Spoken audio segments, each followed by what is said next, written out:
Xalq prezidenti Surxondaryoda 2 kunlik tashrif va uning natijasi shubhasiz Surxondaryo taraqqiyotiga yangi impuls beradi. Rahmat.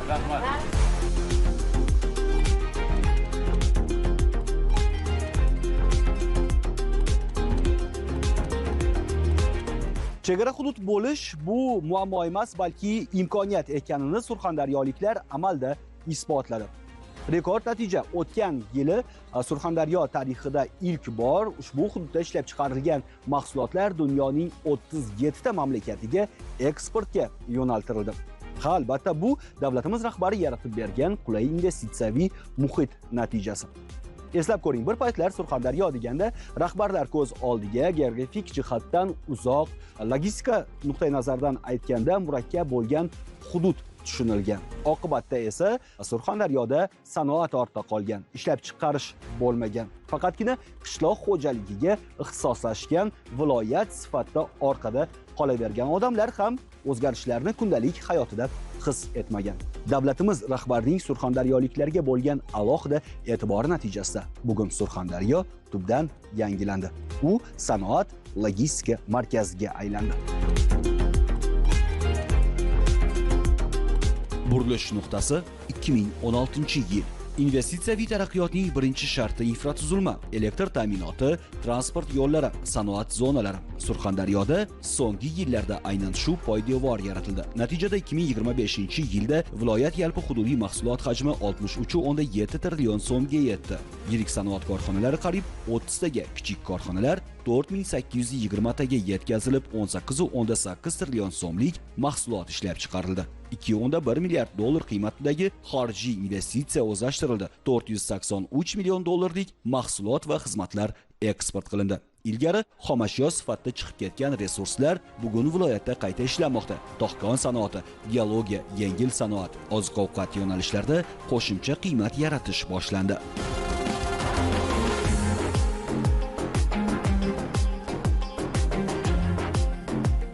Tomorqadan 3 marta hosil olish amaliyoti, sanoatlashgan bog'lar va suv tejovchi texnologiyalar joriy etilmoqda. Bu jarayonda esa Termiz tumanidagi Tomorqa maktabi faoliyati ham muhim o'rin tutadi. Endilikda ushbu innovatsion maktabda yiliga 2700 nafargacha tomorqa va ijara yer egalari o'qitiladi. Har bir xonadonni mana shu yangi texnologiyalar joriy qilish. Shuning uchun Tomorqa maktabi tashkil qilingan. Surxondaryo issiq o'lka.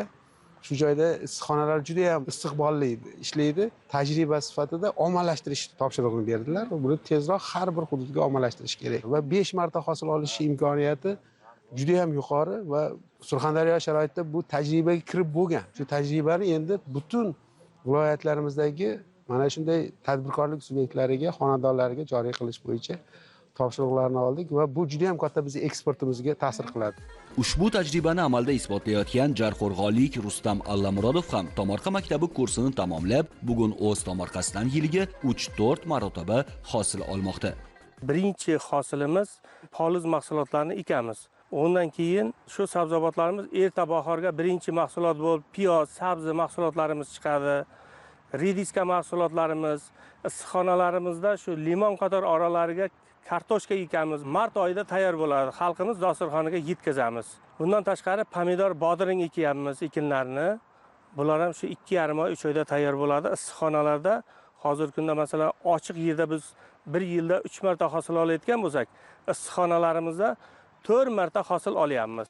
Surxon vohasining ko'p asrlik orzusini ro'yobga chiqargan 287 million dollarlik mega loyiha. To'palang suv ombori suvidan foydalanish hisobiga Surxondaryo viloyatida ichimlik suvi ta'minotini yaxshilayotgan tom ma'nodagi insonparvar tashabbus. Prezidentimiz Surxondaryoga kelganda aytib edi shunda, biz albatta To'palang suvini keltiramiz deb. Mana To'palangning suvi 250 kilometr joydan Surxondaryoga kirib keldi hozir.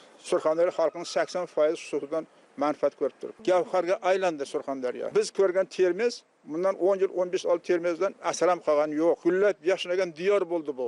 Hamma uyiga suv keldi. Maktabda ham bor, bog'chada ham bor, uyda ham bor, ko'chada ham bor. Rohatlanib duo qilib ishyapti. Biz shu paytgacha ko'lmak suv ichib yurdik-ku. Suvsiz yurdik-ku. Ichadigan suv topilmay yurgan qancha vaqt bo'ldi. Shaharda o'zida ham yo'q edi suv. Endi buni biz qadriga yetishimiz kerak. Biz bunga shukrona aytishimiz kerak.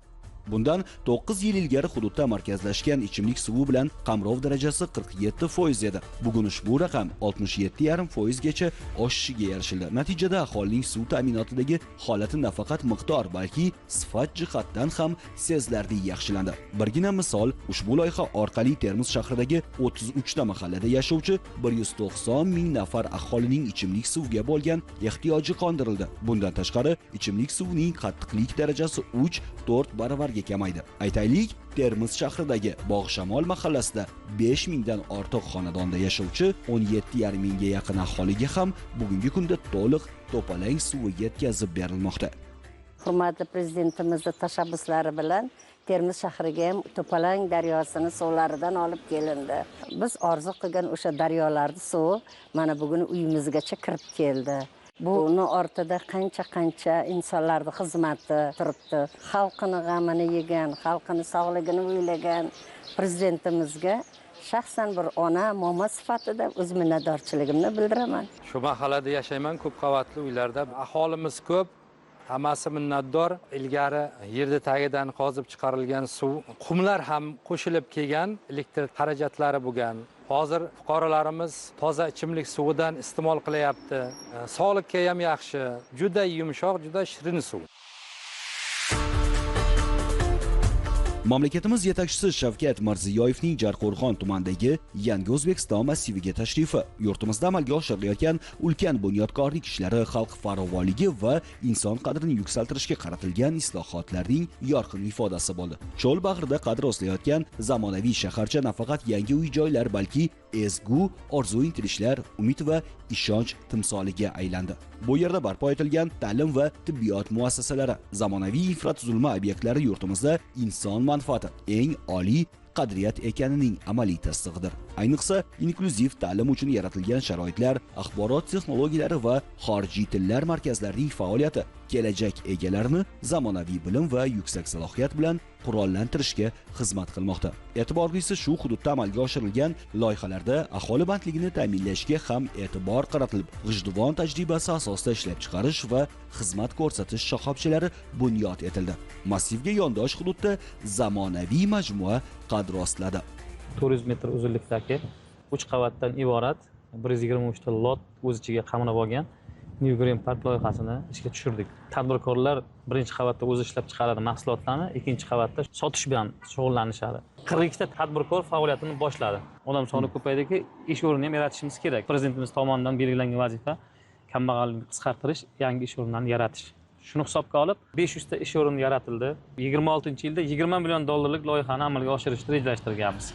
Uy-joy qurilishi, tog'kon sanoati va geologiya, yengil sanoat, oziq-ovqat, energetika, sog'liqni saqlash va farmatsevtika, ta'lim, xizmat ko'rsatish hamda turizm sohalarida Surxondaryo uchun yangi quvvatlarni o'z ichiga olgan investitsiya loyihalari. Davlatimiz rahbari investorlar va mahalliy tadbirkorlar bilan muloqotida ana shu yangi sanoat loyihalari haqida so'z bordi. Ularning har biri iqtisodiyot uchun ham, odamlar manfaati uchun ham birdek ahamiyatli. Misol uchun, Denovda bunyod etiladigan yangi ko'ngilochar majmua. Biz Denov hududida barcha darajada premium formatdagi yirik loyihani boshladik. Hozirgi kunda ushbu qurilishda 1200 nafar ishchi mehnat qilmoqda. Loyiha doirasida zamonaviy bozor majmuasi, savdo markazi hamda turar joy binolari barpo etiladi. Bu kompaniyamizning mamlakatingizdagi ikkinchi yirik loyihasi hisoblanadi. O'zbekiston bugun investorlar uchun katta imkoniyatlar zaminidir. Har bir tadbirkor bu yerga kelib, biz kabi samarali biznes yuritishi va muvaffaqiyatga erishishi mumkin. Biz bu yerda yaxshi natijalarga erishdik va bundan juda mamnunmiz. Prezidentingiz hamda O'zbekiston hukumat tomonidan doimiy qo'llab-quvvatlanayotganimizni alohida ta'kidlamoqchiman. Ular har doim bizga yordam berib kelmoqda.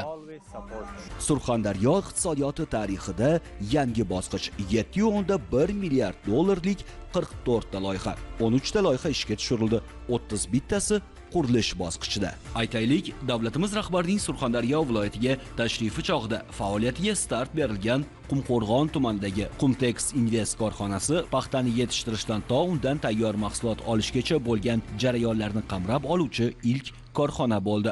Fabrikamiz ish faoliyatini boshladi. 12 gektar yerga joylashgan bo'lib, umumiy qiymati $72,5 million. Germaniya, Avstriya, Italiya, Janubiy Koreya hamda Belgiya mashhur kompaniyalaridan uskunalar olib keltirilgan. Korxona faoliyati boshlanishi bilan ayni paytda 1000 ga yaqin ish o'rinlari yaratildi. Hozirgi kunda Rossiya, Markaziy Osiyo davlatlariga ham eksport yo'lga qo'yilgan. Bugungi kunda korxonada 10 turdan ortiq mahsulotlarimiz ishlab chiqarilyapti. Ushbu mahsulotlarimiz 100% paxta tolasidan ishlab chiqariladi.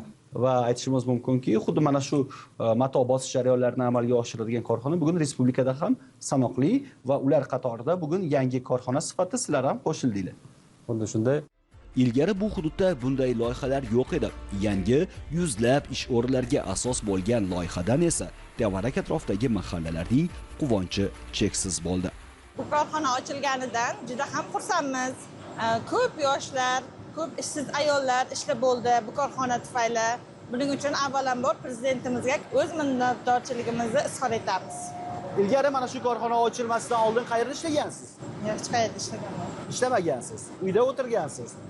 Bu korxona ochilganligi demak yaxshi bo'libdi, to'g'rimi? Siz qatori uyda o'tirgan xotin-qizlar, tengqurlaringiz bugun ishlayapsiz. Bu yerda sharoitlar hammasi yaxshi. Olib borib, olib kelishga avtobus texnikalar qo'yilgan. Hammani havasi keladi-da. Prezidentimizga rahmat. Shunday joylarni ochib berganiga ming rahmat. O'zingiz ham shu mahallada yashaysiz? Albatta, shu mahallada yashaymiz. Tasavvurimizga ham sig'dira olmasdik. Hayron bo'lar edik, bu qanaqa zavod bo'lar ekan, bizga qanday nima ochib berar ekan deganda, lekin juda ajoyib zavod bo'lgan, juda chiroyli, toza, ozoda, ishimizdan juda mamnunmiz. Mavjud salohiyatni ishga solish, imkoniyatlardan unumli foydalanish orqali odamlar uchun manfaat keltiradigan loyihalarga asos solish. Bu davlatimiz rahbari Shavkat Mirziyoyevning bugun mutasaddilar oldiga kun tartibiga qo'ygan asosiy masalasi va bu masalaning yechimini ushbu Termiz tumanidagi hududda ham yaqqol ko'rishimiz mumkin. Ko'p yillar davomida samarali foydalanilmagan hudud imkoniyatlari bugun salohiyatga aylantirildi. Bir tarafda oliy ta'lim muassasasi, bir tarafda esa ko'p qavatli turar joy majmuasi. Eng muhimi esa ushbu hududlarda istiqomat qilayotgan aholi va talabalar uchun yangi ish o'rinlariga asos bo'lgan Texnopark majmuasi. Muhtaram prezidentimizning 2023-yil tashrif davomida Surxondaryo viloyatining yosh tadbirkorlarga 40 million dollar kredit liniyasini ajratdi, ishlab chiqarishda tashkil qilish uchun. Termiz tumani Yangiobod mahallasining hududida 9 gektar yer maydonida texnoparkimiz tashkil etilgan bo'lib, birinchi bosqichida 34 ta lotda xizmat ko'rsatish va 37 ta lotda ishlab chiqarish binolarimiz tashkil qilindi. Hozirgi kunda asbob uskunalarni o'rnatish jarayonlari ketmoqda. Oziq-ovqat mahsulotlari, qurilish mahsulotlari, temirchilikka qayta ishlov berish, mebel mahsulotlari, keyin polietilen mahsulotlari va boshqa turdagi ishlab chiqarish mahsulotlari rejalashtirilgan. O'zimizning ichki bozorni ta'minlab, qo'shni davlatlarimizga ham eksport qilish rejasi bor. Mana ikkinchi bosqichda ham xuddi mana shunday bino inshootlar loyiha smeta proyektlari bo'yicha tushiladi. Bunday aytganda ishlab chiqarish ko'lami yana ham kengayadi. Surxondaryoning boy tabiiy resurslari sanoatning ko'plab tarmoqlarida yangi loyihalarni amalga oshirish imkonini beradi. Misol uchun, tuzli toshlar, tabiiy va xorij bozorlarida talab yuqori bo'lgan ushbu mahsulot viloyatdagi tog'larda istalgancha topiladi. Ayni paytda biz Surxondaryo viloyatidagi chorva mollariga ozuqa mahsulotlarini sotadigan shoxobchadamiz. Nimaga endi bu yerdasiz desangiz, keling, sababini tushuntirib bermoqchiman. Hozir ko'rib turganingiz ushbu tosh bevosita yirik shoxli chorva mollariga tuz sifatida beriladi va mahalliy bozorda uni 1 kilogrammi 1000 so'm baholanmoqda ayni paytda. Bitta toshning og'irligi 10-15 kilogrammni tashkil etadi va uni summasi esa 15000 so'mga aylanadi. Agar tabiiy xususiyatlari inobatga olingan holda qayta ishlab tayyor mahsulot ko'rinishiga keltirilsa, 10 kilogrammlik toshdan 100 dollargacha foydani olish mumkin. Endi Surxondaryoda xuddi mana shu loyiha yo'lga qo'yiladi. Davlatimiz rahbariga taqdimot qilingan loyihalar orasida bevosita Kapayurt korxonasi tomonidan xuddi mana shu ko'rinishdagi toshlar qayta ishlangan holda xorij mamlakatlarga eksport qilinadi. Mana mavjud imkoniyatdan samarali foydalanishdan kelayotgan manfaat.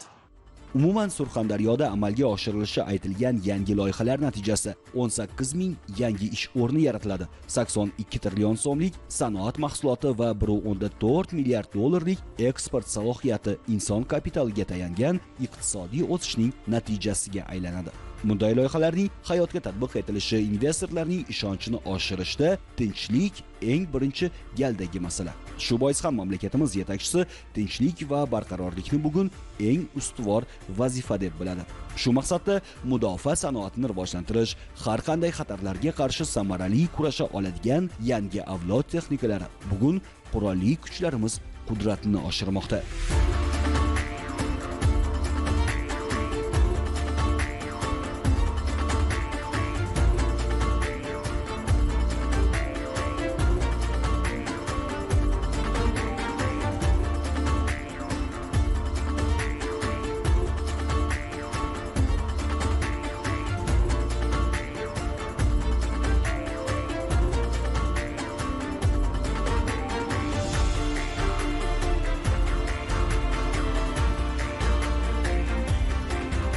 Farovonlik, tinchlik va xotirjamlik, mamlakat kuchi va qudrati, iqtisodiy o'sish ko'rsatkichlari. Bular yagona maqsadga, inson qadrini ulug'lashga xizmat qiladi. Mamlakatimiz yetakchisining Surxondaryo zaminiga tashrifidan ham ko'zlangan asosiy maqsad shu. Islohotlar odamlar hayotida natijasini ko'rsatsin. Davlatimiz rahbari faollar bilan uchrashuvda ta'kidlagani kabi, hudud iqtisodiy salohiyati karrasiga ortadi. Bir paytlar e'tibordan chetda qolgan viloyat sanoat va iqtisodiy markazga aylanadi. Xulosa qilib aytganda, Surxondaryodagi yangi loyihalar davlatimiz rahbari tomonidan ilgari surilgan yangi tashabbuslar kelajak sari qadamlarimizni yanada mustahkamlaydi.